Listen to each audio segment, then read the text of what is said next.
러닝은 한 번의 충격보다 반복적인 충격이 누적되는 그런 운동인데 5km만 뛰어도 한 발에 2,500에서 3,000의 충격이 누적이 되게 됩니다. 러닝은 누구나 쉽게 접근할 수 있는 운동인데 시간도 아침에도 할 수 있고 저녁에도 할 수 있고 집 근처의 골목길에서 또는 뭐 도로에서 그런 접근성이 좋기 때문에 능력과 상관없이 쉽게 접근해 가지고 많은 사람들이 하고 있는데요. 문제는 쉽게 접근할 수 있는 것 때문에 어떤 준비 작업이 없이 운동을 하게 되고 그게 계속 누적이 돼 가지고 무릎이랄지 발목이랄지 발바닥에 어떤 문제가 생긴 경우가 많은 것 같습니다. 러닝은 크게 이제 심폐 기능에 대한 부분하고 그 다음에 어떤 운동 역학적, 즉 근골격계에 대한 부분으로 나눌 수가 있죠. 운동 영역으로 따지자면. 심폐기능은 내가 어떤 식으로든 뛰고 걷고 하면 심장의 부하를 줘가지고 심장이 강화되고 또는 순환이 잘 되고 그런 효과가 있을 것인데 거기에 대한 것은 또 이게 별도 문제고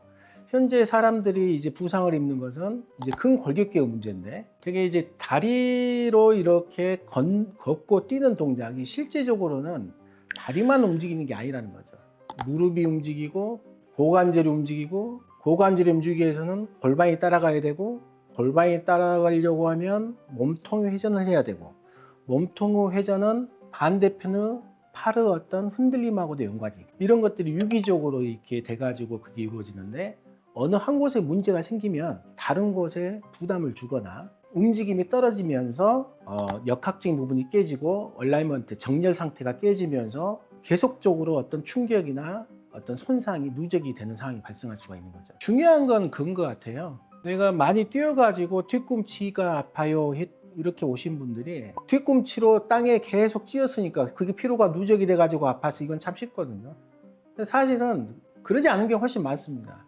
그런 환자였으면 그 자리에 어떤 병변이 이제 뭐 소염제를 먹으면 낫거나 해야 되는데 운동할 때마다 반복이 되거든요. 근데 그것은 되게 다른 원인이 있기 마련인데 예를 들어서 이제 발목의 어떤 가동성이 떨어진다 할지 고관절의 가동성이 떨어진다 할지 또는 고관절의 어떤 안정성 이런 게 떨어진다 할지 이런 원인에 의해서 다른 곳에 부하가 많이 걸려가지고 생기는 경우가 많거든요. 병원에서 해야 될 것은 그런 역학적 관계를 파악을 해가지고 그것을 훈련시키고 거기를 치료해 주는 게 가장 중요한 거거든요.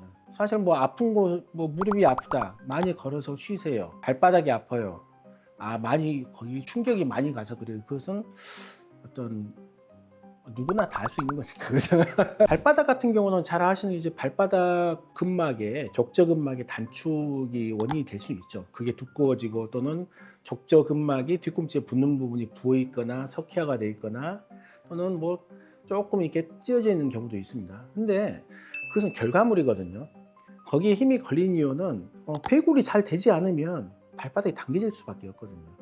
또는 발바닥이 이제 유연하게 되지 않는 것은 골반 회전이 일어나지 않으면 무릎이 과신전되면서 바로 이렇게 밀고 가야 되기 때문에 족저근막에 텐션이 걸리니까 그 뒤꿈치 쪽에 붙은 부분이 손상이 이제 누적이 될 수가 있는 거예요. 그러면 결국은 실제적으로 스트럭처 자체 구조상의 문제는 거기에 병변이 보이지만 거기에 부하가 걸렸던 원인은 무릎이나 골반 쪽일 가능성이 높은 거거든요. 마찬가지로 아킬레스 근염도 마찬가지인데 역시 또 발바닥이 뻣뻣하고 이렇게 가동이 잘 되지 않으면 유연하지 않으면 당연히 발바닥이 잘 가지 않으면 뒤꿈치가 당겨지면서 이렇게 앞으로 진행을 해야 되니까 당연히 아킬레스건에 힘줄이 많이 걸릴 거예요. 결국은 발바닥에 문제가 있는 사람은 고관절도 문제가 있을 수 있고 골반도 문제가 있을 수 있고 무릎도 문제가 있을 수 있기 때문에 그 부분을 가능성을 두고 다 찾아봐야 되거든요.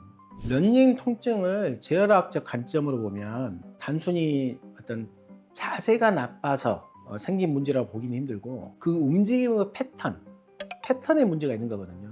앉았다 서거나 또는 보행할 때 어떤 근육을 쓰느냐는 되게 학습된 패턴으로 움직이게 되는데 그게 잘못된 패턴으로 이렇게 학습화가 돼버리면 계속 안 쓰는 근육은 안 쓰고 쓰는 근육은 쓰고 이런 식으로 되게 되거든요. 이제 그것을 리셋하는 게 가장 중요합니다. 그러니까 그 러닝을 하신 분이 무릎이 아프든 발목이 아프든 발이 아프든 어떤 문제가 있을 때 저는 그 아픈 곳만 보지 않아요. 결국은 그것은 하나의 결과물이거든요. 어디가 문제이든 간에 역학적인 그 사슬에 운동 사슬에 문제가 생겼을 때는 어디든지 문제가 생길 수가 있기 때문에 그 라인을 전체적으로 봐야 되는 게 중요하다고 생각돼요. 그리고 그게 누적이 됐을 때는 어떤 근육들의 밸런스가 깨져 있는 상황이고 움직임에 있어서 필요한 근육들이 조화롭게 움직이는 그 코디네이션이 안 되는 상황이기 때문에 그 안 되는 부분을 찾아가지고 해결하는 게 가장 중요하고 거기에 대해서 자세히 설명하고 또 그걸 해결책을 제시하는 게 가장 중요합니다. 그렇지 않으면 그 패턴으로 계속 가게 되면 설사 소염제를 먹고 물리치료를 하고 해가지고 이게 증세가 좋아지더라도 일정 이상의 부하가 걸리면 또 아프거든요. 그러니까 그런 환자들은 결국 그 해결책을 제시하지 않으면 그 운동을 되게 포기하게 됩니다. 처음에 체중을 오른발로 옮기면서 엄지로 눌러주면서 아침을 세워야 되고요. 눌러주면서 골반 회전이 일어나는 부분까지 힘을 얹어줍니다.